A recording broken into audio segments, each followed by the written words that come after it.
Martise will come around the screen, get in the lane, step back jumper on the way. Got it. Offensive rebound, Alex White. Putback is good. It's center court with Charlie Ernst on 88.3 WLFC. Martise needs to pick it up, sends it ahead to Ricardo. Ricardo to Terrence Sullivan, who slams it down with one hand.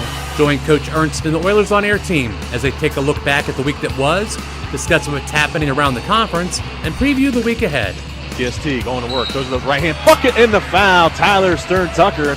Now, let's join men's basketball coach Charlie Ernst and the voice of Oiler basketball, Jason Granger. Hello and welcome to Center Court with Charlie Ernst. I'm Jason Granger, and right now we're joined by the head coach of the Oilers. And Coach, really a great weekend in Troy, and we have a number of them throughout the season, but this one to me was very special. It was Hall of Fame Day. It was Senior Day. It was a championship week from the standpoint with Tiffin game on Thursday, and then a tremendous atmosphere on Saturday. You couldn't ask for a better weekend here in Findlay. And the weather was great. From a standpoint of there were no excuses that the roads were icy, the sidewalks were icy, it was cold. We had beautiful weather. Great crowds. Our guys played well. That's is the kind of thing that you sell to your recruits, sell to these guys when you're recruiting them. And fortunately, they were able to experience what type of place that Croy can be when you have seasons like this. Well, Senior Day on Saturday, I thought we'd start with that. And you have two seniors on this team, and Ricardo Smith and Tyler Stern-Tucker, and both of them have represented themselves well their entire 4 years. But it was the game went kind of the way their careers have gone, really. I mean, it had to be a battle. It was a battle in Croy Saturday, and you needed some big performances. Ricardo has 11 rebounds. He did a lot of things that maybe people didn't expect. Tyler Stern-Tucker had some struggles, but then at the end he had a big three-point play that kind of propelled us to get that 20-point victory. Perseverance and resiliency. Those would be the two words that I use to describe our seniors. They are what I like to describe as true Oiler basketball players from the standpoint of, we've had multiple All-Americans. In fact, a couple were recognized that day for their induction into our Athletic Hall of Fame. I'm sure we'll probably talk about that. But I think one of the things that's always separated our program from many others is those role players, those guys that aren't going to be inducted into the Athletic Hall of Fame, but yet played key roles on their teams during championship seasons because they stuck with it. They bought into the program, they bought into their role, they bought into the university, they invested in all those things, and then good things happened near the end of their career and they played pivotal roles. That's the way it's gone for both these guys. It didn't start out like maybe would any freshman would hope, but they stuck with it, and they bought in, and they persevered. They showed resiliency, and here they are, both starters on a South Division championship team and playing pivotal roles and made big plays over the weekend. They certainly did. And I think a lot to learn when you look at Ricardo Smith and Tyler Stern-Tucker. Both those guys are going to graduate with degrees from the University of Findlay, which is a very special thing, and going to go on to do great things. And I think we live in a society, and I think we talked about it in the pregame, where people want instant gratification, and these guys have stuck through it, whereas maybe some other guys might not have, whether it be things in personal life, things on the court, but to graduate, to be on this type of team, it's a great honor.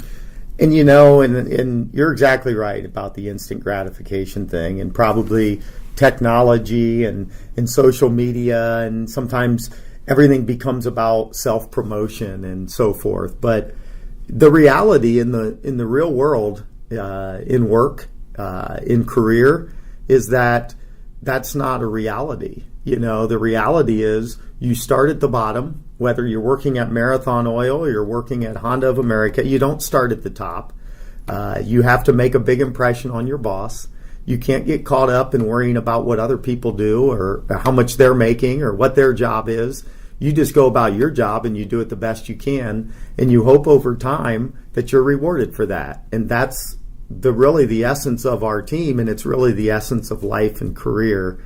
So because these guys have done it and learned this important way of life, really, they're going to be well prepared for whatever they choose to do, and understanding this was what I did in college playing 4 years of college basketball. This is how you do it. You have to outwork other people, and if you do, you'll be rewarded in due time. I certainly will. And it was also a Hall of Fame day, and it was great to see Mike Pullman and Dustin Pfeiffer back in Croy. But the thing I want to make note of is as I'm sitting down there waiting for the game to start, I just started to count all the alums that were back, all the former players, and I was able to count, just from my view, over 20 players back, which means there were probably close to 30 or 35 guys back that were behind me. And I think that's the special thing about the program, the men's basketball program here, is when one of their own goes into the Hall of Fame, they come out of the woodwork to support those guys.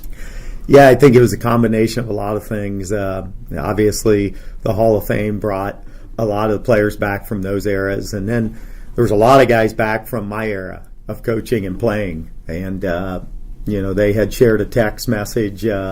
Brad Shoemaker is kind of the unofficial. He and Chuck Daniels, the unofficial guys that organize a lot of the Oiler basketball things. And I know that Shuey, had sent out a big text last week and wanted a big contingent of Oilers to be here on Saturday to support this team. It actually leaves me a little speechless, and it's pretty neat to be a part of that. So it's always great to see all those guys. It's so many great memories from so many different eras, people that were really instrumental. And to be honest, if I had to do it over again, Jason, I would have found a way near the end of the game, without being disrespectful towards our opponent, to get all those guys in the locker room. Because I think to see the wide range of players, Chip Smith, David Smith, Kenny Joe Washington, Victor Washington, Brad Shoemaker, Tyson McLaughlin, Matt Metzger, Aaron Robinson, Marwan Gaines, Dustin Pfeiffer, Mike Pullman, Mark, I could go on and on. All these guys were at the game. Steve Haney, from a little further back, Rick Brunswick. Mm-hmm. I should have brought all those people into the locker room after the game and said, guys, told our team this, our current players, guys, this is Oiler basketball right here. Take a look. And that's pretty neat. That's part of the brotherhood, and that's the special thing you're talking about. Yeah, great tradition here at the University of Findlay. Well, let's go ahead and get to the games that we played last week, and we'll start with Tiffin. And I kind of coined that as Championship Thursday, and you guys had it as Senior Week, and we'll talk a little bit about that too with Saturday's game. But this was to win the GLIAC Championship outright, and we jumped on Tiffin hard and fast early and never looked back. Wow, that first half was something. We're still talking about. I ran into some people in town on Sunday, and they were still talking about the first half against Tiffin and the shooting that they saw in here. And we can shoot it. Well, obviously we can shoot it. We've got one guy that can really shoot it, and a bunch of other guys that can shoot it. And it was a lot of things, but I think they matched us bucket for the first couple minutes, and then I think we started picking up. We picked it up a little bit on the defensive end. They shot quick to try to catch up, and those quick shots, when you take quick shots in college basketball, it's kind of like the scouting report's out the window. Because when you get Findlay on their home floor running, even if Martise Kimbrough can shoot, even if Elijah Collick can shoot, your defense is always in a position where you're down a man or two. And someone's going to end up open. And that's sort of what happened in the first half. Their quick shots, quick decisions on offense, trying to take a 10-point deficit and catch up with one shot and one possession is not the way to beat us at home. And it just, a lot of things happen. And, of course, we made them pay almost every single time on that. And Martise had really our whole team in the first half. I think at one point we were 14 of 16 or 14 of 17 from the three-point line in the first half. And to be honest, a couple of them that we missed at the end of the first half were some of the best looks we got the whole half. But obviously that makes everything go better and look better. So it was a great half of basketball for us, and really good to see this time of year. And to give the fans a little idea of how hot the Oilers were, Jerry Basillo took a timeout about 6 minutes into the game, and Findlay was 14 of 15 from the floor. That's 91%, and we had already made 11 threes, and it was over at that point. And Martise Kimbrough has been outstanding all year long, and I don't know that we've had we've had teams in the past like this, but here lately where we've had two guys with Martise and Taryn where you're talking about who's going to be player of the year in the conference, and then those guys probably battling each other. But Martise had a weekend very similar to like a Greg Collick type weekend. He had 41 points on Thursday, 29 points on Saturday, and it seemed like every time Martise had an open look, or even if he didn't have an open look, it was going in. Well, I don't know if there's a better shooter. I spent a fair amount of time over the weekend with Mark Bishop, and Mark is a humble guy and was one of the best shooters that I've been a part of. You can put him right there in the list with Nathan Hyde and Tyler Evans. Those guys, Greg Collig. But I don't know. I think Martise, even Mark said, he goes, I might have made a lot of threes, he said, but I don't know if I've ever seen a shooter like Martise. And it's his deep range. It's the highly contested shots, but it's a feathery finish on a shot that usually, when you shoot him that deep, the ball hits hard. Somehow he's got that touch that he gets a lot of those rolls too, even on the ones that, on the rare occasion it doesn't go straight through. That's a gift. He has worked extremely hard at mastering that gift. But what a weapon he is. He's in a good place mentally right now. That's always important as a shooter. And he's got teammates that understand that. And they enjoy that success. It says a lot about our team when he can get off that many threes and there's people looking for him. I think the other part of all those threes, Jason, was the 19 assists we had at halftime. Sometimes you make a lot of threes and it's guys that are creating them on their own. You don't always like that, as a coach. I mean, you'll take it. You're not going to complain. But that can be fool's gold. But when you make that many threes in the first half and you do it on 19 assists, that means your team's passing the ball to set those up. And, that's the other part of those shots that as a head coach you're excited about. We certainly already finished the game, 40 field goals for that game and had 30 assists, and a real high number there. And we'll talk a little bit about how you guys match up with Tiffin, because I made comment with this with Coach Sardo in the post game on Thursday. I think there's no other team in the league right now that I think you guys know their personnel. And Tiffin, even if they put up 87 points, a lot of those came in the last 5 minutes when the game got to be kind of an open gym type feel. But really knowing their personnel, understanding who can shoot it, who are drivers, who are guys you got to keep out of the lane, that was key, especially in that first half. We worked hard at that. We focused this week. I went back and pulled out our first workout of the season and what we worked on defensively at that workout. I saved every one of them. I actually pulled it out and showed it to our guys and said, now let's look at what we need to focus on. And it was guarding the ball one-on-one, the technique, the fundamentals. It was 2-on-2 drills, positioning away from the ball, closing out on shooters, but anticipating drive. Just little things that we started working on 5 months ago. I brought that up because I said, in this game, this is going to be the most important thing. Things we've been trying to master for 5 months. And then you combine that with the fact that I think our assistant coaches, our staff always does a great job with scouting report. I think we've got a pretty good beat on their personnel. I think it's helped us for several years. Not that we don't on other teams, but you're right. For some reason, we have a really good beat on Tiffin's personnel.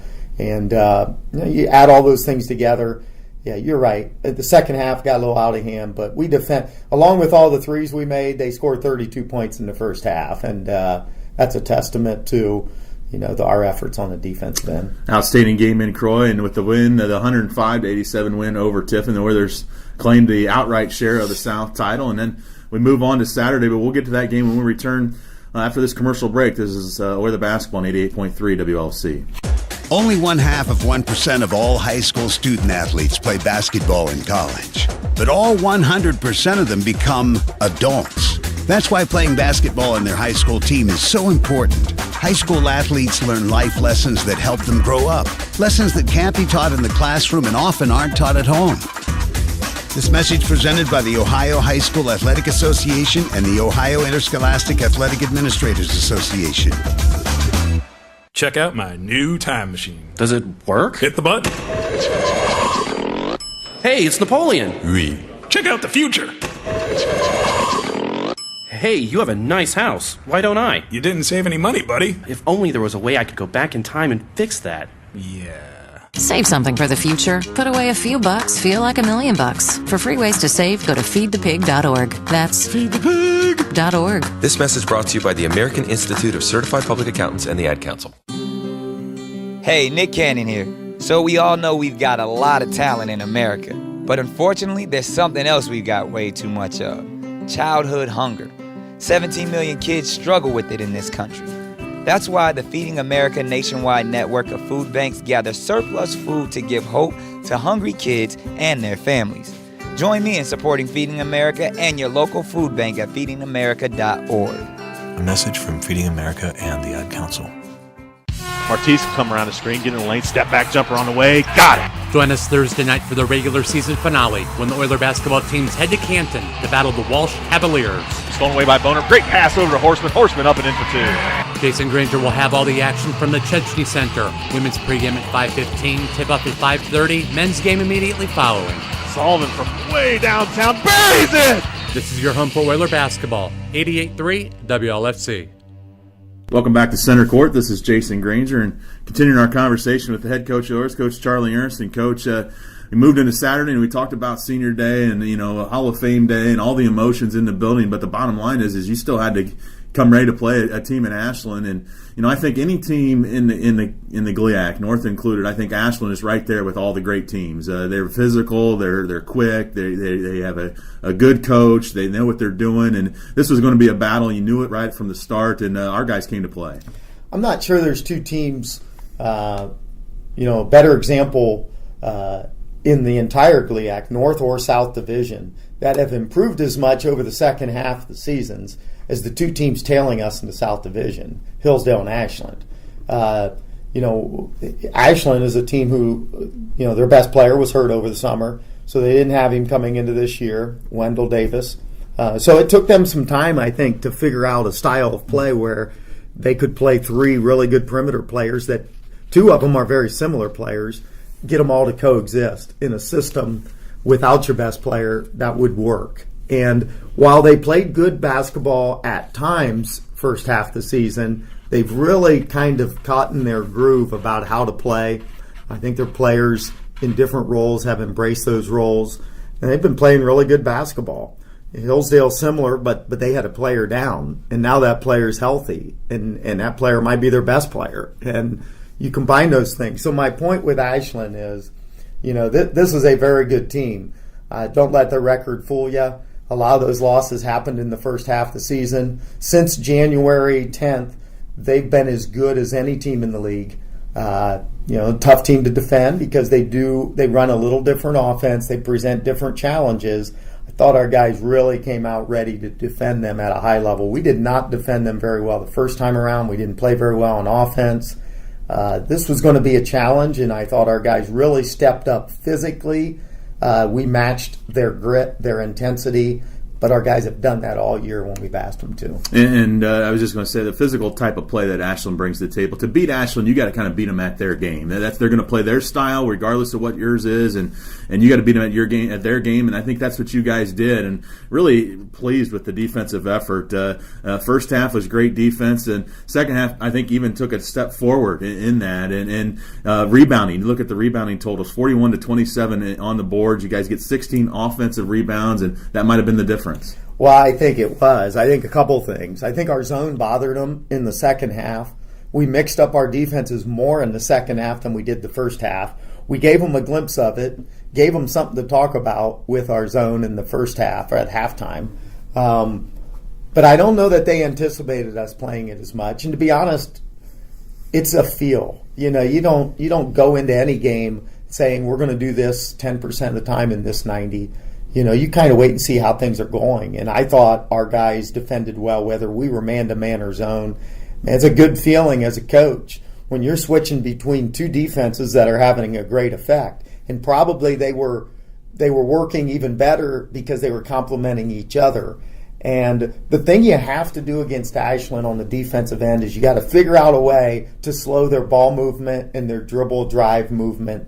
Slow that down. That's hard to do, because they're so good at it, and they got so many guys that are good off the dribble. I told our guys after the game, I said, we're the first team I've seen on video maybe in a couple months that's been able to get them standing around a little bit on offense. And that was a testament to the defensive intensity, and I think our guys were really locked in on what we needed to do to win this game on the defensive end.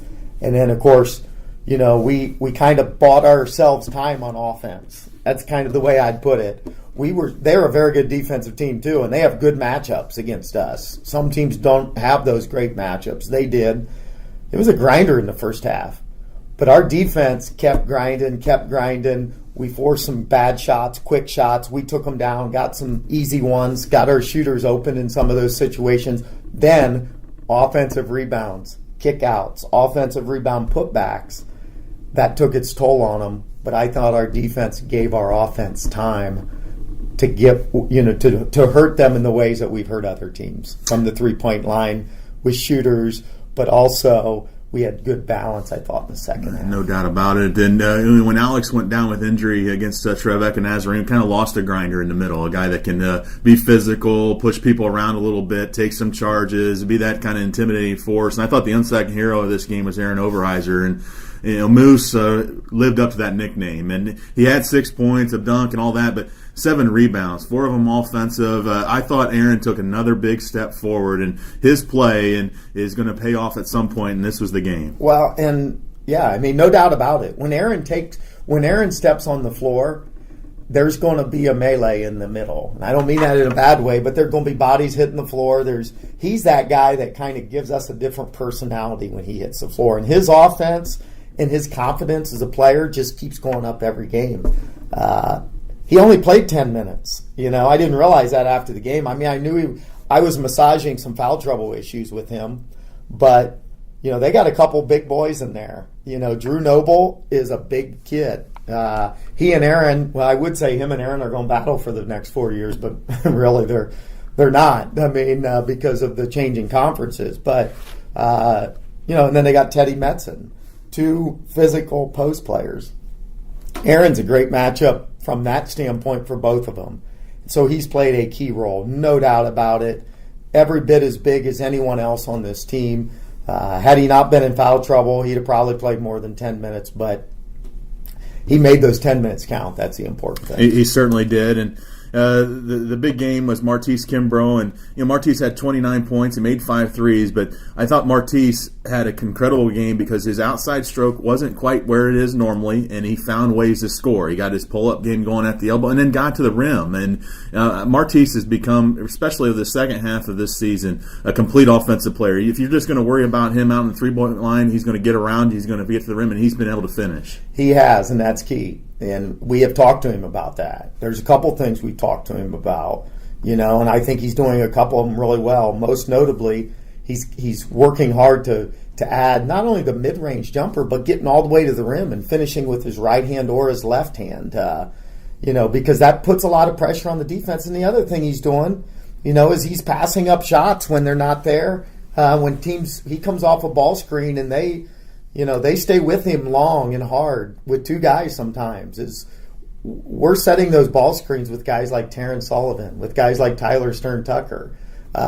It's a real weapon, because now you have to pick your poison, and he's delivering passes out of those double teams, and that's what good players do. They find the open guy, so he's not only shooting it, he's driving it, and he's passing it. He's doing a great job. He had a great weekend, Martise, 41 and let me also add, Jason, we had him on both games, the other team's leading scorer. And he likes that challenge too. So I don't want to sell him short on defense because he is one of our key guys on the defensive end of the floor. And that shows you this guy's playing a lot of minutes. He's chasing around some of the best offensive players in the league, and he's still putting up those points. So that tells you a little bit about this kid. No doubt about it. Martise Kimbrough, 29 points on Saturday. He was guarding Boo Osborne. Most of the game, Boo had 4 points. So Martise getting it done on the defensive end. I thought we'd wrap up the Ashland game, really talk about Terrence Sullivan's weekend because, Terrence, and this is a good thing. Terrence has 14 points, 7 rebounds, 8 assists on Thursday, and he turns around Saturday, 19 points, 8 rebounds, 6 assists, and we didn't talk about him all that much. And that's kind of the effort we're getting, the result we're starting to expect, and that means he's pretty special. Well, he is probably the toughest matchup in the league, and I'm sure before every team plays us, it'd be interesting, to sit in on the video room and the scouting report room of some of these other teams to see who they do talk about and who they feel like is the key guy. But yeah, Taryn is such a well-rounded player, can hurt you in so many ways. Really, I thought he really stepped up his defense on Saturday especially. We challenged him. He did not play very well defensively the first time we played him. None of us did. I got to be clear about that. No one really played that well. But he's got a lot of pride. And the thing I like about him and really all of our guys is, he expects perfection from himself. So, he came out and had a huge shot at the end of the shot clock, when the game was still tight enough in the second half. It's a shot, to be honest, I'd like to see him take more, and that's that rise-up jumper, high release. The shot that probably no one in the league can block other than maybe the center from Ferris if he's lucky enough to stay in front of him, but he is playing with a tremendous amount of confidence right now. Driving it, dishing it, finishing it, making threes, taking defensive boards and going. We got these guys in a pretty good place mentally. We got to figure out a way. What's going to be the magic to keep that where it's at? Well, and the magic you got to figure out is the Thursday game at Walsh, and it's a tough way to finish because Walsh be their senior day. They're very talented, and to be honest, surprised they're not going to be in the GLIAC tournament. It just hadn't worked out for them this year. It's been a tough season, but I think you look at their starting five, especially they're as talented as any starting five in the conference, and they got a lot to play for because they're going to want to play for their two senior stars. Well, yeah, and these guys, the two seniors you're referring to, Trey Fletcher and Zach Carter, what a combination of talent those two guys have in scoring. I don't know what they scored here, but I think they scored in the combined over 50, which is kind of par for the course for them. And in the games they haven't, they've maybe struggled in those. But two very different players, two of the most gifted offensive players the league. You definitely put them in the top 20 guys over the last 5 years in this league, and that says a lot because there's been some tremendous scorers. So we're going to have our hands full, and we've got to come up with a good game plan to contain those guys and control them. They've had some other guys start to gain a little bit of steam on offense. Chandler Vaudrin, a true freshman, he's really provided. He played 40 minutes on Saturday against Tiffin. So the guy they're starting to develop some faith and trust in. So they have other guys, but without doubt, these are the two guys, and it's their last game of their career. So we know we're going to get their best shot, and we got to come with that mindset that that's what we're going to see. And it's a really big opportunity for your team from a lot of different perspectives. One, you're going to keep improving as always and keep moving in the right direction, but you're right in the middle of a regional opportunity, and that's something we haven't had a chance to talk about in the last couple of years. 5th seed, 2 wins. You might, who knows, we're either going to be 4 or 5 coming out of here in the next regional ranking, and if you can get a win, it'll take less pressure off you in the GLIAC tournament. Well, no doubt, and to be honest, we've been out of this conversation really enough so that I'm not sure guys really totally understand how that all works. Maybe that's a good thing, to be honest. Sometimes you put too much pressure on your guys when you start to bring up all those things. We've done a good job of just focusing on our next opponent. Maybe the coaches, we look at that because we've been around here a long time. We understand all those things. But I think that there's games like this that I think our players have a lot of respect for Walsh because of the way the last game went.